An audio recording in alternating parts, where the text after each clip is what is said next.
आप पत्रकारिता करते हैं, भाजपाइयों से जाकर सवाल करिए। नहीं करना चाहते, भाजपाइयों से सवाल नहीं करेंगे। और भारतीय जनता पार्टी अन्याय के जरिए, नफरत के जरिए देश की आत्मा को ठेस पहुंचाने का काम किया। ये है देश के प्रधानमंत्री की नीति। इधर उधर की ना बात कर, ये बता काफिला लुटा क्यों, मुझे रहजनों से गिला नहीं, तेरी रहबरी का सवाल है। प्रधान रतौंधी हो गई है आपको, रात में चश्मा लगाते हैं मोदी जी के लिए। आ गया सवाल, कार्यालय से बीजेपी देने पूछ लिए, प्रधानमंत्री जी को मेडल दिलवाइएगा। कौन से ओलंपिक में जा रहे हैं मोदी जी? झूठ कितना बोलना चाहते हैं। इस देश में नहीं, पूरे विश्व में ऐसा कोई पहला प्रधानमंत्री होगा जिसको झूठ बोलने पे मेडल मिलेगा। देखिए, भारतीय जनता पार्टी के शासनकाल में जिस तरीके से देश की जनता को ठगने का काम किया गया, उसी तरीके से नेताओं को कहीं ना कहीं भारतीय जनता पार्टी अपनी भ्रष्टाचार को बचाने के लिए तमाम नेताओं को उन्होंने जेल में डालने का काम किया। मैं कहता हूं, एडीआर की रिपोर्ट उठाइए, तमाम ऐसे भ्रष्टाचारी लोग हैं, लेकिन क्या भारतीय जनता पार्टी उन भ्रष्टाचारियों पे नकेल कस पाएगी? क्या उन्हीं के नेता जो बृजभूषण शरण सिंह थे, जो आरोपी थे, जिन्होंने महिला पहलवानों ने उनके ऊपर कहीं ना कहीं आरोप लगाया था, लेकिन भारतीय जनता पार्टी ने उनको संरक्षण देने का काम किया, उनके बेटे को टिकट देने का काम किया। ये सरकार इस देश में महिलाओं के साथ, इस देश में नेताओं के प्रति कहीं ना कहीं इनका जो रवैया है, इनकी नीयत और रीयत में दोनों खोट है। मैं पूछना चाहता हूं, प्रज्वल रेवन्ना कौन है जो कहीं ना कहीं मास रेपिस्ट है, लेकिन आज वो बरी है, और एक नेता जो इस देश में है उसको कहीं ना कहीं जेल की सलाखों के पीछे डाला जाता है।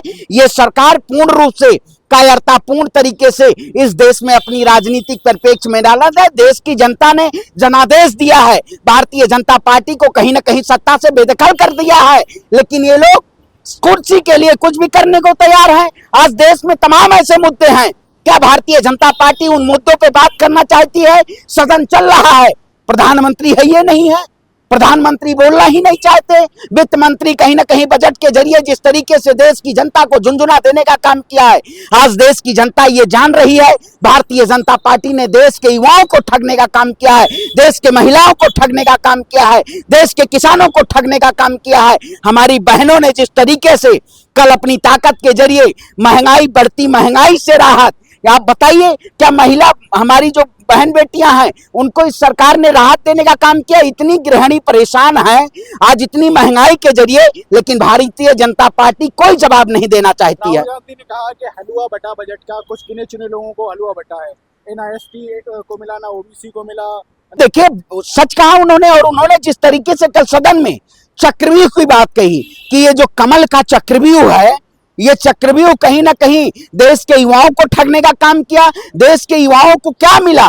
कोई कुछ नहीं मिला बजट में। जो युवा बेरोजगार हैं, क्या भारतीय जनता पार्टी ने ऐसे कोई रिफॉर्म लाने का काम किया, या ऐसा कोई प्रावधान भारतीय जनता पार्टी ने करने का काम किया जिससे देश के युवा बेरोजगारी के उन आलम से हट जाए? ये सरकार देश के युवाओं को ठगने का काम की, ये सरकार देश के महिलाओं को ठगने का काम की। एक कौन सी सरकार ऐसी होगी जिसके शासनकाल में शिक्षा में बजट में कटौती की गई, स्वास्थ्य में बजट में कटौती की गई, कृषि में बजट में कटौती की गई, सारे बजट में कटौती की गई? मैं पूछना चाहता हूं देश के प्रधानमंत्री से, बताएं कि वो कहीं में आज देश में जिस तरीके से बेरोजगारी दर है, क्या वो बेरोजगारी दर देश के युवाओं को रोजगार दे पा रहे हैं? कांग्रेस पार्टी ने 5 न्याय की बात की थी, और 5 न्याय में युवा न्याय हमारा मुख्य बिंदु था।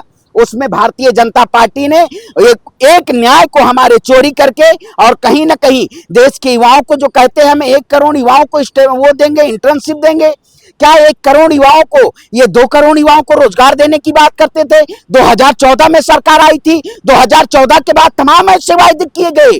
सारा कहीं ना कहीं जिस तरीके से गजनी मूवी आपने देखी होगी, ये अतीत को भूल जाते हैं, इसलिए भाजपा को अतीत को याद दिलाना पड़ता है कि ये 2 करोड़ रोजगार नहीं दे पाए तो 1 करोड़ इंसेंटिव पे ले आए, वो भी कुछ नहीं है, अभी उसका कोई ऐसा वो नहीं है, कोई ब्यौरा नहीं सरकार के पास है।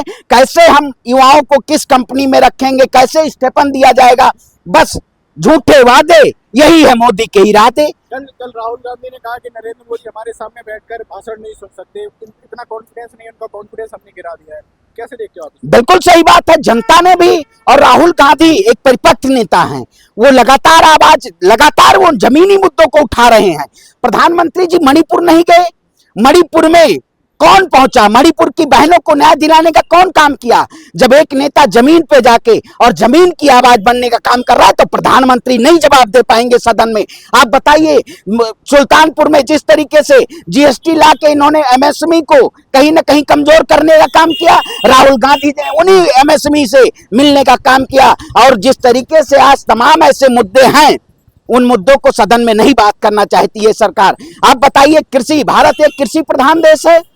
जो सरकार कहती थी हम किसानों की आय दोगुनी करेंगे, उस सरकार के शासनकाल में किसानों की आत्महत्याएं दोगुनी हो गई। क्या एमएसपी मिली किसानों को?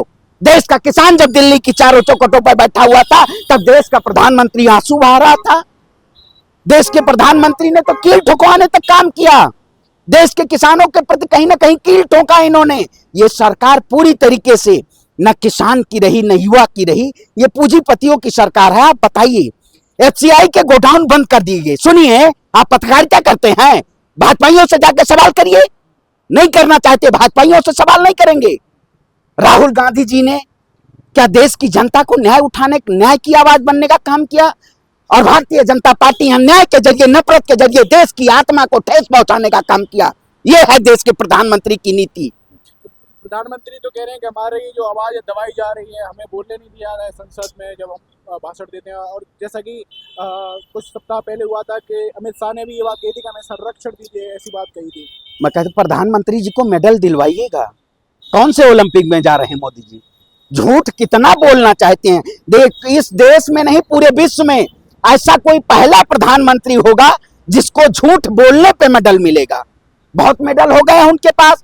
वो तो ऐसा मंच पे, पोडियम पे झूठ बोल देते हैं देश की जनता को गुमराह करने के लिए। और प्रधानमंत्री जी बताएंगे, मेक इन इंडिया की बात किए थे, क्वेटो बनारस की बात किए थे, उसी क्वेटो में बाढ़ आ जाती है लेकिन प्रधानमंत्री नहीं जाते हैं। जिस तरीके से आपने देखा होगा, एक मुस्लिम समुदाय के लोगों के ऊपर जिस तरीके से बुलडोजर चलाया गया कल बनारस में आपने देखा, और वहां के एसपी किस तरीके से मार रहे थे। ये वाकई में कहीं ना कहीं प्रशासन और सरकार संलिप्त होके इस देश में बुलडोजर की नीति लाके और देश के लोगों के ऊपर कहीं ना कहीं बुलडोजर चला के उनके आसियानों को ढहाना चाहती है, उनके व्यापार को ठप करना चाहती है। ये सरकार आज देश की जनता के हितैषी नहीं है, ये सरकार पूंजीपतियों के हितैषी है। मैं फिर कह देता हूं, इस बजट में कुछ रहा नहीं है। जिस तरीके से सुषमा स्वराज सदन में देश के प्रधानमंत्री से कहती थी शायराना तर्ज के जरिए, तू इधर उधर की ना बात कर, ये बता काफिला लुटा क्यों, मुझे रहजनों से गिला नहीं, तेरी रहबरी का सवाल है। प्रधानमंत्री के रहबरी का सवाल है कि जवाब दें। आज कृषि इक्विपमेंट पे 18% जीएसटी लग रही है। देश के किसानों को भारतीय जनता पार्टी ठगना चाहती है, लगातार ठगने का काम किया है। लेकिन ये देश का किसान है, ये देश का युवा है, ना झुका है ना झुकेगा, और इस सरकार को मुंहतोड़ जवाब देने का काम करेगा। जनता चुनी है ना, जनता चाहे भैया बैसाखी पे लाके खड़ा कर दी। ये तो कहते थे 400 पार, जनता ने कहा चुना, रतौंधी हो गई है आपको। रात में चश्मा लगाते हैं मोदी जी के लिए। आ गया सवाल, कार्यालय से बीजेपी देने पूछ लिए हैं, कौन सी सरकार आई है? अरे भैया बजट में क्या दिया, उत्तर प्रदेश को क्या दिया? ये तो अयोध्या राम के नाम पे ठगने आए थे। इन्होंने राम पे नाम पे कहा था कि अयोध्या को विकसित कर दिए हैं। अरे इन्होंने अयोध्या को सर्कल रेट पे जमीनों का मुआवजा नहीं दिया, अयोध्या की जनता ने इनको सत्ता से बेदखल। बैसाखी पे आ गए हैं, पता बैसाखी है, एक पैर वो क्या बोल रहे हैं नायडू और एक नीतीश। मतलब भाजपा को नानी याद दिलाने का काम नायडू और नीतीश से करेंगे। ये कहीं ना कहीं भारतीय जनता पार्टी सिर्फ और सिर्फ झूठ की राजनीति, झूठ की बुनियाद पर सियासत करने का काम किया। बोलते हैं कि हम एक हैं और एक के रहेंगे हमेशा। अरे नेशनल डिजास्टर अलायंस है ये एनडीए नहीं है। आपने देखा होगा प्रधानमंत्री उस अभी मीटिंग में, मुख्यमंत्री परिषद की मीटिंग थी, ऐसा लग रहा था किसी कौन सी कंपनी में घाटा लग गया है। प्रधानमंत्री जी नमस्कार नहीं किए। आपने वो वीडियो देखी? नहीं देखी होगी, क्योंकि मोदी जी की है। हम क्यों आलोचना करें मोदी जी की? मोदी जी तो विश्व गुरु है। मोदी जी का डंका बज रहा है, मोदी जी का डंका नहीं बज रहा है। मोदी जी ने देश की जनता के पॉकेट मारने का काम किया है। मोदी जी ने देश की जनता को लूटने का काम किया है। मोदी ने इस देश की युवाओं पे कहीं ना कहीं लाठी और डंडे बरसाने का, तभी देश की तरक्की हुई है भैया। मोई मोई मोई, आप भी मोई मोई करते रहो, आपको यही काम है। मैं कहता हूं तुम्हारी फाइलों में गांव का मौसम गुलाबी है। मगर ये बजट झूठा है, ये आंकड़ा किताबी है। आंकड़ा उठाइए, सीएमआई रिपोर्ट उठाइए, लेकिन आप उठाएंगे ही नहीं। आज ट्रेन हादसा हो गया, रेल मंत्री इस्तीफा नहीं देना चाहते, क्यों नहीं देना चाहते? ये माल इनके सरकार में पुल ढहते हुए जा रहे हैं, इन्हीं के सरकार में ट्रेनों का रोज एक्सीडेंट हो रहा है। क्या इसकी जिम्मेदारी नहीं लेनी चाहिए? लेकिन सदन है, पर डे 9 करोड़ रुपए खर्चा हो रहा है सदन चलाने में। क्या देश की जनता के मुद्दों की बात नहीं होनी चाहिए? ये लोग देश के जनता की मुद्दों की बात नहीं करना चाहते हैं, ये कॉर्पोरेट की बात करना चाहते हैं। जब देश के किसान के घर से फसल की उपज होती है, देश का किसान 5 रुपए में बेचता है, लेकिन वही जब कॉर्पोरेट के जरिए एफसीआई के गोडाउन बंद करके जब अडानी के गोडाउन से निकलता है तो हमें 100 रुपए खरीदना पड़ता है। आज आपने देखा होगा एनडीआरएफ की टीम 60 रुपए में मोदी जी टमाटर बेच रहे हैं, 60 रुपए में सरकार टमाटर दे रही है। अरे भैया, आपने इस देश की जनता को लूटा है, और एक तरफ लूटते हैं, दूसरी तरफ कहते हैं हम सस्ते दामों में टमाटर बेच रहे हैं। अरे देश की जनता और मिडिल क्लास त्राहिमाम कर रहा है, और देश के प्रधानमंत्री मशरूम खा रहे हैं। मैं ऐसे प्रधानमंत्री को, इस देश का युवा हूं और सवाल के जरिए जवाब मांगने का काम कराऊंगा कि प्रधानमंत्री जवाब दे, कहां है मेक इन इंडिया, कहां है डिजिटल इंडिया? आज डाटा भी महंगा, आटा भी महंगा, और प्रधानमंत्री तो सूट के सूट बदलते रहते हैं। ये सरकार कहीं ना कहीं इस देश में न मिडिल क्लास के लिए है, न गरीबों के लिए है। ये आम जनमानस की हितैषी सरकार नहीं।